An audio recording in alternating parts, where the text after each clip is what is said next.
ओम शांति। आज प्यारे मीठे बाबा की मुरली मंथन की डेट है 9 अक्टूबर 2024। तो आज है हैप्पी हैप्पी नवरात्रि सभी को।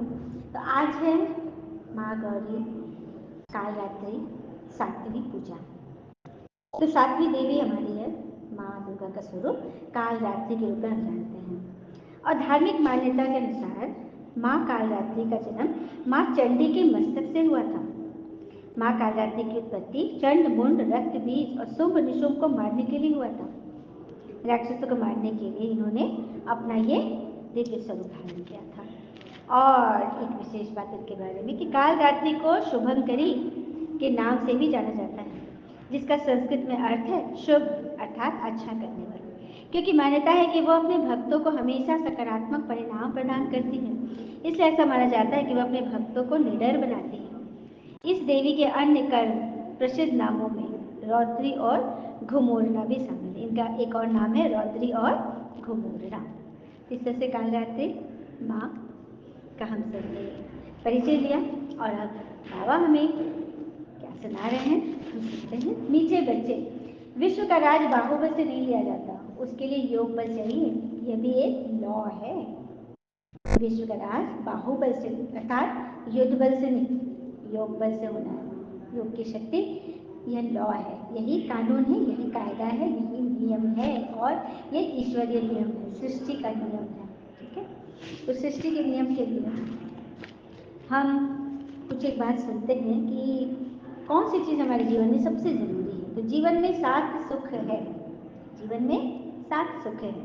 पहला सुख निरोगी काया। पहला सुख निरोगी काया। दूसरा घर में माया अर्थात धन। भक्ति में तो लोग धन को माया कहते हैं, विकार को कहते हैं, यहाँ पे धन समझिए। तीसरा सुख कुलवंती नारी, जो कुल को संवारने वाली नारी हो घर में। चौथा सुख बच्चे हो आज्ञाकारी। आज्ञाकारी बच्चे भी बहुत जरूरी है, सबसे जरूरी।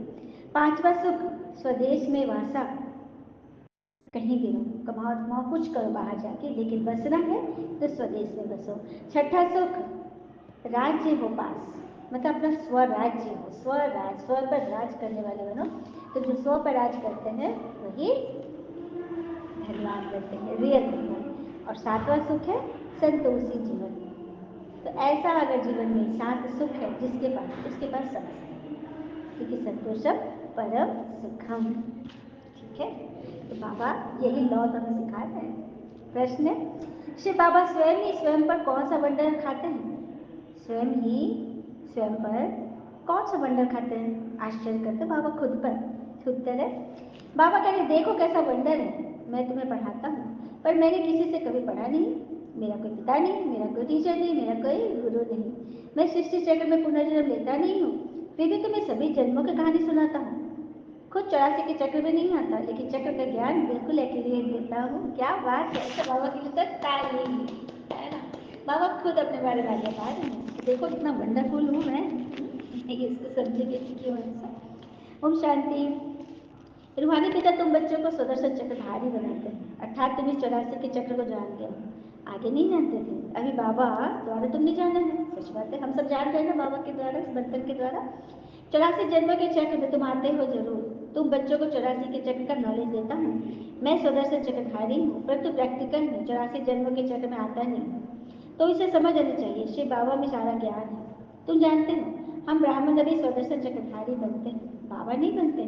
फिर इसमें अनुभव कहाँ से आया? हमको तो अनुभव प्राप्त होता है ना, बाबा कहाँ से अनुभव लाते हैं? सही बात है, हम लोग तो अनुभव मिलता है किसी न किसी आत्मा से, लेकिन भगवान कहाँ से अनुभव लाते हैं?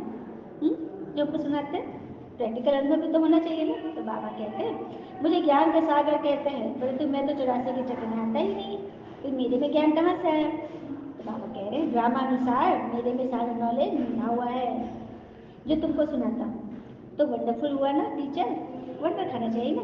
इसलिए इतने बड़े बड़े नाम उनके दिए गए, ईश्वर, प्रभु, अंतर्यामी, खुदा, मालिक, साई, सब भगवान के नाम है। तो वंडर खाते हो, ईश्वर में कैसे सारी नॉलेज भर के उनमें आई कहाँ से जो तुमको समझाते हैं? उनको तो कोई पिता भी नहीं, जिसे जन्म लिया वो समझाओ, तुम समझाई पाई, तो वो कैसे हमारा पिता ठहरा? बीज रूप। कितनी नॉलेज बैग बच्चों को सुनाते हैं, कहते मैं 84 जन्म में नहीं लेता हूँ, तुम लेते हो तो जरूर प्रश्न उठेगा, बाबा आपको कैसे मालूम पड़ा, क्योंकि आप तो यहाँ रहते भी नहीं। बाबा कहते बच्चे, अनादि ड्रामानुसार मेरे में पहले से ही ये नॉलेज है। देखिए बाबा आंसर दे रहे हैं, खुद ही क्वेश्चन कर रहे हैं, खुद ही आंसर दे रहे हैं। अनादि ड्रामा के अनुसार मेरे में ही सारा नॉलेज नून है जो तुमको पढ़ाता हूँ, इसलिए मुझे ऊंचते ऊंच भगवान कहा जाता है। खुद चक्र में नहीं आता, परंतु उसमें सारी सृष्टि के आदि पदार्थ की नॉलेज है। तो तुम बच्चों को कितनी खुशी होनी चाहिए, उनको 84 के चक्र को नॉलेज कहाँ से मिली? दुनिया को, ब्रह्मा कुमारी को, तुमको तो मिली पिता से, लेकिन बाबा में ओरिजिनली नॉलेज फिट है उनके आत्मा में, इसलिए तुमको कहा जाता है नॉलेजफुल। तो ये वंडरफुल है ना, इसलिए इस पढ़ाई को ऊंची से ऊंची पढ़ाई कहा जाता है। बच्चों को वंडर लगता है ना वंडर? सभी लिखेंगे वाह वाह वंडरफुल बाबा वाह। बाबा बहुत गुह्य नॉलेज सुनाते हैं जो और कोई पढ़ा ना सके सिवाय पिता के। तो ब्रह्मा और विष्णु की दो आत्माएं नहीं हैं। आप समझ में आ रहा है? हम सबने देखा तीन देवता अलग अलग, ब्रह्मा जी विष्णु जी सत्य जी, लेकिन बाबा ने क्लियर किया कि ब्रह्मा और विष्णु दोनों एक है। कैसे समझेंगे? लक्ष्मी सरस्वती भी एक है, दोनों की दो आत्माएं, दो शरीर है पर आत्मा एक है। ये सरस्वती ही फिर लक्ष्मी बनती है, इसीलिए एक आत्मा की जाती है। लक्ष्मी कब बनती है? सत्युग। और सरस्वती ज्ञान की देवी यहाँ बनती है संगम, उन्हीं का गायन है। और ब्रह्मा ही फिर विष्णु, मतलब ब्रह्मा है संगम पे, वही फिर सत्युग में विष्णु बनेंगे। तो आत्मा तो एक ही हुई ना। हाँ, और सभी आत्माएं असुर परम धाम में रहने वाली है। यहाँ पाठ बजाने आई, ये खेल है ना। बाबा तुमको इस खेल का समाचार बैठ स्वयं सिखाते हैं। बाबा तो ओरिजिनली जानते ही हैं, उनको कोई नहीं सिखलाएंगे। इस 84 के चक्र को भी वही जानते हैं जो इस समय तुमको सुनाते हैं। फिर तुम भूल जाते हो ना, क्यों भूल जाते? क्योंकि आत्मा जो शरीर छोड़ती है, दूसरा शरीर लेती है, तो वो भूल जाती है। भूल जाती है, ठीक है। बाबा तो कोई साथ पड़े हुए हैं, फिर भी सुनाते हैं, क्योंकि उनके अंदर सारी नॉलेज ऑटोमेटिकली और जनरली नहीं है। ऊंचे नीचे बाबा ने नीचे आकर हमें राजयोग सिखाया। अभी हमें संगम पर, जबकि कलयुगी पुरानी दुनिया खत्म हो गई और परमात्मा ही सुप्रीम आत्मा है, तुम नॉन सुप्रीम हो। फर्क देखो कितना है, तुम्हारी आत्मा उस आत्मा में, परमात्मा सागर है, गुणों के सागर, और हम सब एक बूंद बूंद। तो बूंद अगर सागर के कनेक्शन में है ना, तो उसकी परसेंटेज बढ़ेगी। और कोई भी आत्मा बाप टीचर गुरु नहीं बन सकती, एक ही परमात्मा, उसको कहा जाता है सुप्रीम। सुप्रीम हर एक को पहले फादर चाहिए, फिर टीचर चाहिए, फिर पिछाड़ी में गुरु होता है। बाबा भी कहते हैं मैं तुम्हारा पिता भी बनता हूँ, टीचर बनता हूँ, फिर मैं ही तुम्हारी सदगति करता हूँ, तो सदगुरु भी मैं ही बनता हूँ। बाकी दुनिया में तो गुरु है नहीं, परम सदगुरु तो एक ही है ना। बाबा कहते हैं मैं तुम सबको सदगति देता हूँ, तुम सब सत्युग में जाएंगे, बाकी सब चले जाएंगे शांति धाम, जिसको परम धाम कहते हैं। सत्युग में आदि सनातन देवी देवता धर्म था, बाकी कोई धर्म है नहीं, और सभी आत्माएं चली जाती है मुक्ति धाम। सदगति कहा जाता है कलयुग को। पाठ में जाते जाते फिर दुर्गति में आ जाते हैं। तुम भी सदगति से फिर दुर्गति में आते हो, सुना? अभी संगम युग से हमारी सदगति शुरू होती है, बाकी द्वापर कलयुग में दुर्गति ही पाते हैं। फिर से हमें सदगति की ओर जाना है, स्वर्ग की ओर। बाबा कह रहे तुम ही पूरे 84 जन्म लेते हो, यथा राजा रानी तथा प्रजा जो इस समय होंगे। 9 लाख तो पहले आएंगे, सबसे पहले सत्युग में 9 लाख आएंगे, फिर अपना नंबरवार बच्चे आते जाएंगे। मैक्सिमम है 84 और मिनिमम है 1 जन्म। अब हम सब सोचे कि हम 1 जन्म वाले हैं, नहीं बाबा, हम सब तो 84 जन्म वाले हैं। कृष्ण की आत्मा ने 84 जन्म के अंत में यह ज्ञान सुना। कृष्ण की आत्मा ही ब्रह्मा तन की जो आत्मा है, श्री कृष्ण हो गए नंबर 1 सत्युग का, तो पहले नंबर की आत्मा वही धीरे धीरे 84 जन्म लेते लेते अभी दादा के तन में आगे लेख रहा दादा जो ब्रह्मा कुमार है, ब्रह्मा ब्रह्मा जो बने, ठीक है, ये बात है। तो कृष्ण की आत्मा ने अभी ज्ञान सुना, परमात्मा जब आएंगे तभी तो सुनेंगे ना। तो हम सब स्टूडेंट है भगवान के, और भगवान निवास तो है ही ना, भगवान निवास है ना, कि मैं तो राजा का राजा बनाता हूँ, भगवान के बच्चन है भाई। तो यह है पुरानी दुनिया। नई दुनिया माना सत्युग, पुरानी दुनिया नरक है और नई दुनिया सत्युग। अभी है कलयुग। बाबा का हमें सारा रहस्य बताते हैं। बाबा हमको योग बल सिखलाते हैं, योग बल से तो विश्व के मालिक बन जाते हैं, बाहुबल से कोई विश्व का मालिक तो बन नहीं सकता, ये लॉ नहीं करता है। तुम बच्चे याद के बच्चे सारे विश्व की बादशाही लेते हो, कितनी अच्छी पढ़ाई है, बाबा कहते हैं, लेकिन उसके लिए पहले पहले पवित्रता की प्रतिज्ञा करो, पवित्रता की प्रतिज्ञा। अब इसके लिए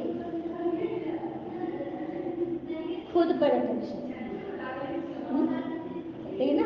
औलाद की खातिर किसी का हक मत खाओ, औलाद की खातिर किसी का हक मत खाओ।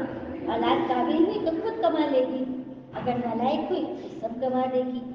जिन खेतों में बारिश नहीं हुई तो फसलें बर्बाद होती है, जिन खेतों में बारिश नहीं हुई तो फसलें बर्बाद होती है, लेकिन जिस परिवार में संस्कार न हो वो नस्लें खराब होती है, नस्लें पीढ़ी दर पीढ़ी खराब हो जाती है। तो बस यही वो कारण है कि भगवान को भी जाना पड़ा, कह रहे मेरे बच्चे की नस्ल खराब हो रही है, क्यों ना मैं उन लोग को असल दुनिया में ले जाऊँ, स्वर्ग में पहुँचा दूँ, है ना। तो सुनना है, मंथन से जुड़े रहिए। बाकी जो कोर्स नहीं किए वो लोग सेंटर निकल के सेंटर पे जाकर पता लगाए अपने गूगल जीपीएस से, और जाकर सेंटर से कोर्स कर ले कि भगवान कैसे आए। इसी संस्था में के बहुत सारे क्वेश्चन होंगे आपके मन में भक्ति के, उन सब प्रश्नों के उत्तर आप ले लें और मन को संतुष्ट कर लें। उसके बाद सिर्फ मंथन से जुड़े रहिए, आपका काम हो जाएगा। आप ईश्वर की छत्र छाया में आ गए, उनके रडार के नीचे आ गए। और यह बच्चों का अनुभव है, कितनी सारी माताएं बहनें जुड़ी हैं जो कि आगे ही आगे बढ़ रही है, पीछे नहीं मुड़ रही। हाँ, पीछे तभी मुड़ते हैं जब अपने विचारों पर, अपने वाणी पर संयम नहीं होगा, क्योंकि उस पर संयम नहीं होगा तो फिर घोड़ा में लगाम नहीं खींचे तो कहीं कहीं खाई में गिरा ही देगा। तो कमी हमारे अंदर है, अपने अंदर खोजो कहाँ पे कमी है। सब कुछ अच्छा मिल रहा है, भले बहुत बड़ी घटना घटी, लेकिन अब तो सब सही है, उसको तो पकड़ ले।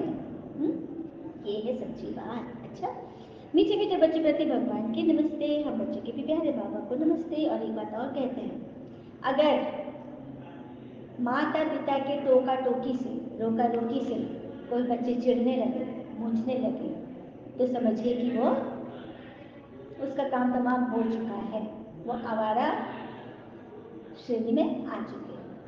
ठीक है, इसीलिए माँ बाप के टोक और रोक को समझिए कि ये प्रभु प्रसाद है कि मैं अभी तक इतना काबिल नहीं हुआ जिससे मुझे अहंकार आ जाए। माँ बाप जरूर हमें समझाते हैं, वो हमें और ही श्रेष्ठ बनाना चाहते हैं, इसलिए हमें समझाते हैं, बोलते हैं, टोकते हैं। ठीक है, धारणा के लिए मुख्य सार पहलू पर, कलयुगी संबंध जो इस समय बंधन है उसे भूल स्वयं को संगम युगी ब्राह्मण समझना है, सच्ची गीता सुननी और सुनानी है। कलयुगी संबंध जो इस समय बंधन है, बंधन बंधन किसे कहते हैं, किसी ने कुछ बोल दिया और हम उसी बात में मतलब कि फंसे हैं, तो इसका मतलब कि उसने मुझे बांध दिया, बंधन में आ गए, उसकी कठपुतली बन गई। तो सब बातों को भूलो, अपने को संगम युगी ब्राह्मण समझो, श्रेष्ठ ब्राह्मण। सच्ची गीता सुनो और सुनाओ, ये सच्ची गीता है। मन को गीत सुनाओ, मन को सुंदर बनाओ। डिसिप्लिन, पुरानी दुनिया खत्म होनी, इसलिए अपना सब कुछ सफल करना है। बौद्धिक कल्याण के लिए, मनुष्य को देवता बनाने के लिए, या पाठशाला व म्यूजियम खोलने हैं। पुरानी दुनिया खत्म हो रही है, लास्ट समय है, अपना सब कुछ सफल कर लो। कहते हैं ना मोक्ष, मोक्ष पर बताना चाहूँगी, अच्छी सी मुझे टचिंग हुई थी। जैसे कहते हैं ना, बाबा कहते हैं मोक्ष किसी को नहीं मिल सकता, किसी को नहीं, लेकिन हम ब्राह्मणों को मिलेगा मोक्ष। कैसे, कोई बता सकता है? हाँ, हम ब्राह्मणों को मोक्ष मिलेगा क्योंकि ये हमारा अंतिम जन्म है, और मोक्ष अर्थात परम धाम का टिकट, मैंने नया फिर जन्म नहीं लेना, ही मोक्ष है, निर्वाण वही है। तो हम बच्चों का ही अंतिम जन्म है और हम सीधे मोक्ष को प्राप्त कर लेंगे। जो साधु संत महान ऋषि महात्मा लोगों को नहीं मिला वो हमें मिलेगा, साधारण बच्चे, है ना, बड़ी बात। तो अंतिम जन्म है और जाना है सीधे परम धाम बाबा के साथ, तो मोक्ष तो मिल ही गया, है ना। इस जन्म से तो मिल गया ना, फिर नया जन्म से नई सृष्टि शुरू होगी सत्य से। तो ये बात सबको बतानी है, प्राइवेट में खत्म हो गई, बहुतों का कल्याण करिए, मनुष्य को देवता बनाने के लिए पाठशाला को म्यूजियम खोलते जाइए, जहाँ भी हो ज्ञान की बातें चलती रहे। वरदान, बाबा की आज्ञा समझ, मोहब्बत से हर बात को सहन करने वाले सहनशील भव। भगवान की आज्ञा समझ, मोहब्बत से हर बात को सहज पार करने वाले क्या बनते हैं? सहनशील। कई बच्चे कहते हैं हम राइट हैं, फिर भी हमें ही सहन करना पड़ता है, मरना पड़ता है। लेकिन ये सहन करना व मरना ही धारणा की सब्जेक्ट में नंबर लेगा, क्योंकि सहन करना व मरना था हम जिंदा कब होते, जब हमको कुछ फील हो रहा है, महसूस कर रहे हैं, किसी ने अच्छा बोला में भी मतलब कि फंस गए, क्योंकि हम उसी आदमी को याद करते हैं, देखो उसने मेरी तारीफ की, वो बहुत अच्छा है, वो बहुत अच्छा है। ठीक है, नहीं नहीं, सिर्फ बाबा अच्छा है, किसी भी चीज़ में फंसना नहीं है, तो नंबर आगे ले लेंगे। इससे सहन करने में घबराओ नहीं। कई बच्चे सहन करते लेकिन मजबूरी से सहन करना पड़ रहा। कई बच्चे बड़ा घबराते हैं कि हमें इतना मुसीबत क्यों आ रहा है, हम कैसे कर रहे हैं, हम इतना परेशान हो रहे हैं। तो मोहब्बत से सहन करो, बाबा को सब कुछ शेयर करो। बातों के कारण सहन नहीं करते हो, लेकिन बाबा की आज्ञा है सहनशील बनो। तो आज्ञा समझ मोहब्बत में सहन करना अर्थात स्वयं को परिवर्तन कर लेना, इसके ही तो फुल मार्क्स मिलेगी। बदलने के तैयार है ना सभी? स्वयं को बदलो, सामने वालों को मत बदलने की कोशिश करो। ठीक है? स्लोगन, जो सदा खुशी की खुराक खाते हैं वह तंदुरुस्त रहते हैं। जो सदा खुशी की खुराक खाते हैं वो तंदुरुस्त रहते हैं। तंदुरुस्त रहना है ना सभी को। आइए जाते जाते एक बहुत सुंदर सी बात सुन लेते। एक बार एक कलाकार मूर्तिकार मूर्ति बना रहा था देवी की। तो बातें करते करते वो बना रहा था, मन खोया हुआ था भगवान से बातें करे। तो बोले, हे ईश्वर, तू भी कलाकार, मैं भी कलाकार। तुमने मुझ जैसे असंख्य पुतले बनाकर धरती पर भेजे। तूने मुझ जैसे असंख्य पुतले बनाकर धरती पर भेजे और मैंने तेरे जैसे असंख्य पुतले बनाकर धरती पर बेचे। पर हे ईश्वर, इस बात की मुझे बड़ी शर्म आती है। जब तेरे बनाए पुतले आपस में लड़ते हैं, जब तेरे बनाए पुतले हैं आपस में लड़ते, पर मेरे बनाए पुतले के आगे सब सर झुकाते। तो क्या हो गया है? क्यों हम भगवान की भी कितनी ग्लानि करेंगे? उनका बनाया हुआ चीज़ हम आपस में लड़ रहे हैं, और माटी की चीज़ को हम पूजा कर रहे हैं, और जीवंत जो चैतन्य चीज़ है उसकी हम अनदेखी कर रहे हैं, डिसरिगार्ड कर रहे हैं। अब इसे सुधर जाइए। अगर ये मंत्र हमें यही सिखा रहा है, बातें आ रही सामने से कुछ नहीं बोल रहा है, लेकिन हम उसको स्वीकार करें, मस्त रहे, ऐसा बिहेव करें जैसे कुछ हुआ ही नहीं। और उस समय जब वो बहुत ऑन है, वहाँ से हट जाइए, हट जाइए और पीछे जाके उसकी शुभ भावना की एकदम प्रचार कर दीजिए, क्षमा की प्रचार कर दीजिए। आपकी आत्मा के वाइब्रेशन उस आत्मा तक जाएंगे और वो आत्मा के भी कंधे और सर झुक जाएंगे, झुक जाएंगे। वो आपके पास तना हुआ नहीं रहेगा। ठीक है? अच्छा, ओम शांति। शुक्र नीचे बाबा। बाबा के प्यारे प्यारे बच्चे, आप सबका जीवन सदैव सुख शांति समृद्धि सफलता से भरपूर रहे और भरपूर करे। तो माँ का टाइमिंग की सभी पर अपार कृपा बरसती रहे। ओम शांति। शुक्रिया बाबा, शुक्रिया।